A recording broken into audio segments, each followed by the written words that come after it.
जय हिंद मेरे प्यारे सभी साथियों को। तो आज हम लोग क्लास नंबर 4 पढ़ेंगे और ये आगाज सीरीज हमारी चल रही है। तो इसमें चौथी क्लास है। तो हम लोग 3-4 क्लास कर चुके हैं इसके पहले। और ये एक वाक्यांश के लिए एक शब्द है, विलोम शब्द का एक पूरा चैप्टर की क्लास है, 3 क्लासों में हो गया था। तो आइए आज हम लोग एक वाक्यांश के लिए एक शब्द देखते हैं। तो इसकी ये दूसरी क्लास है। तो चलिए, आगाज सीरीज के नाम से सीरीज चल रही है। अगर आप लोग इसके पहले के वीडियो देखना चाहें तो देख सकते हैं। आइए पहला प्रश्न देखते हैं। अगर कोई बोले कि आग में झुलसा हुआ, अगर बात करें आग में झुलसा हुआ तो उसको कहते हैं अनलदग्ध, अनलदग्ध। और दूसरा बोले झाड़ फूक करने वाला, अगर बात करें झाड़ फूक करने वाला तो उसको कहते हैं ओझा। अगर तीसरे की बात करें आत्मा और ईश्वर से संबंध रखने वाला, आत्मा और ईश्वर से संबंध रखने वाले को कहते हैं आध्यात्मिक।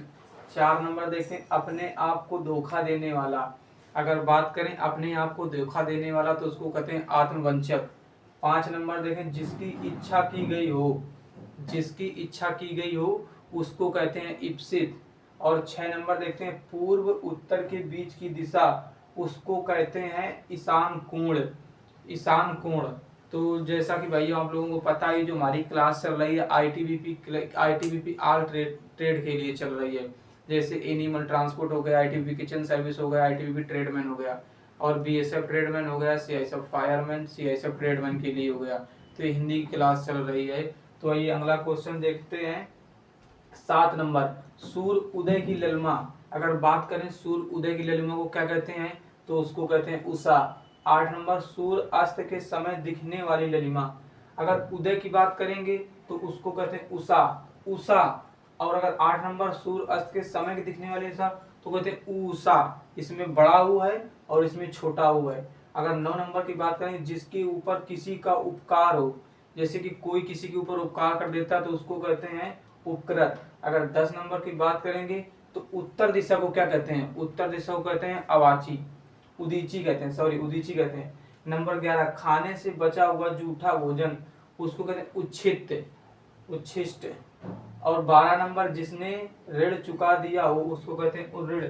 13 नंबर निरंतर ऊंचे उठने की इच्छा, जैसे कि आप लोग सोचते हैं कि पढ़ाई लिखाई कर कर निरंतर आगे कामयाबी के आगे जाते रहेंगे तो उसको कहते हैं निरंतर आगे बढ़ने की उदीपा। 14 नंबर पर्वत के नीचे तलहटी की भूमि, उसको कहते हैं उपतिसका। और 15 नंबर उच्च वर्ण के पुरुष का निम्न वर्ण की स्त्री का विवाह होना तो उसको कहते हैं अनुलोम विवाह। 16 नंबर जो छाती या पेट के बल चलता हो उसको कहते हैं उरग या सर्प, उरग या सर्प। तो दोस्तों ये क्लास यहीं तक रहेगी। और अगर आप लोगों को क्लास अच्छी लगी हो तो वीडियो को लाइक करें एंड चैनल को सब्सक्राइब करें। धन्यवाद।